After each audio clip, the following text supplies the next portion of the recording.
today marks exactly 1,000 days since the relatives of 3 workers whose remains are still trapped underground at Lilly mine in Mpumalanga started camping outside the premises. And it's in protest over the lack of action in retrieving their bodies. The trio was working in a makeshift office when it was swallowed by the ground in 2016. Malungelo Booi, our senior reporter, joins us now live from the scene. Malu, who can forget that day in February 2016 when that shocking incident happened, where the ground apparently opened up and that container was swallowed up, as I just said, swallowed up by the ground? Michelle, thinking about that incident, I've got shivers in my body as we speak, and I suppose the families of those 3 mine workers whose remains still trapped underground have been camping, as you rightfully pointed out here, for 1,000 days today, and they're actually not going anywhere until something is done by authorities to assist in retrieving the bodies of their loved ones. Let's remind you then, Michelle, who are those people who have never been reunited with their loved ones? Is Yvonne Mnisi, Pretty Ngambule and Solomon Nyerende. As you rightfully pointed out, they're working in that makeshift office when it was swallowed by the ground. In fact, Michelle, I spent 9 days reporting on this incident shortly after that incident. And even after that, we could actually hear aftershocks after that incident, and there was smoke that was coming out from the mine itself, and the ground was unstable. And this morning we saw the families going inside the mine to pray, and this is something that they've been doing for a while now. Michelle, I'm going to bring into the conversation somebody that, you know, when I was here in 2016, it was somebody who kept on praying, and I would say in a way also assisted, you know, some of the families to cope with their pain. I want to bring in Almon Mnisi. That's the father of Yvonne Mnisi. Say, kunjani papa? Ngikhona ngiyaphila ngiphila hafu emoyeni ngikhahlabezekile enhlizweni yami nasemndenini nasenkosazini yami nabazukulu bami laba abayi2 abashiwe umama wabo wayethi uyemsebenzini lo namuhla nje uhambile usemsebenzini. Abantwana banombuzo longapheliyo cishe ngathi lona sangcono ngublessing ngoba sekuyenza 15 years kuya ku 16 years, but uJune namanje nakungafika uza ke emathemkhulu ubuyelele imani ngithi mina athi manje umbonile yini mama? Ngimiyenga ngathi hayi ngikhulumile nabelungu bazawubuya basasebhisi lobabhisi ngabo.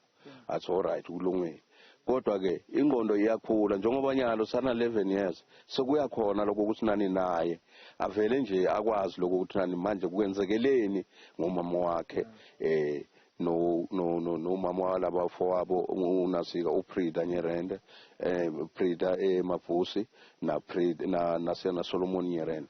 So but into lena ngayisho namuhla ngidla njengoba sinentateli la nginokukhathazeka lokuthi nani ngisho lokuthi sihlanganisa 1,000 day lesiqale izolo nge-night prayer silindele kusukela izolo ngo9 until manje ekuseni. So ndeni ngaloko sizama lokuthi nani sibuyise isithundi semizimba yenhliziyo zethu ngoba sikhathazekile asinako ukuthula ekusinika inkinga. Umuntu lona anguye lona amenziwa umakeshift namanje usagijimisana nathi emakhoto uyenza amaqhinga wenza amaplana yonke lento, and makeshift akafuni ukuthi nani laba abanezimali bayivule le company and bambuza namajaji ukuthi nani labantu basemgodini uzobakhipha nini makeshift.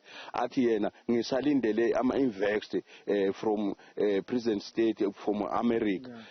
Bambuza ukuthi wena manje sesihlanganisa 6 years solo wena ulindele ama-invest kahle man awuke udedele labanye lababanemali.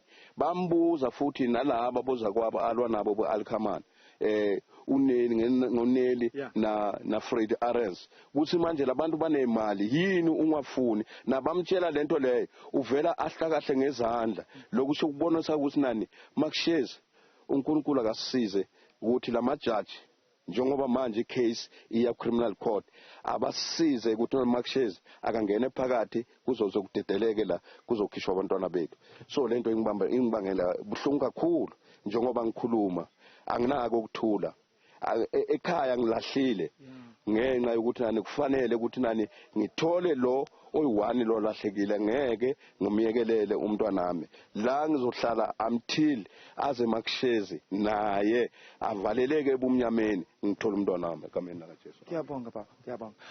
Michelle, that's Yvonne Mnisi's father. I'm just going to highlight just few of the points that he made. In fact, he's saying that he's essentially left, his home and left some of his grandchildren at home so that he and his wife can essentially come here and camp until something is done, really, to retrieve the bodies of those 3 workers that remain trapped underground. He also talk about the issue that some of Yvonne Mnisi's children are now getting older. I mean, the youngest was 10 years old, and that boy now is turning 15 years. And that young boy keeps on asking questions. I mean, one of the questions that he asked is whether is there movement? Will his mother, be retrieved? And his grandfather actually tells him that, we won't leave without that happening. And also there has been, a legal battle in terms of the people that want to buy this mine and the people that own this mine. And the families that are affected are of the view that, the owners of this mine are really are dragging their feet in allowing, the sale of the mine to move fast so that the bodies of their loved ones are essentially retrieved. But what he has said, what Mnisi is actually saying, that they won't leave here until something is done so that they too can find peace. Absolutely. Malungelo Booi, our senior reporter on the scene there, thanks very much indeed for that update, and I'm sure we'll touch base with you throughout the day right here on the channel.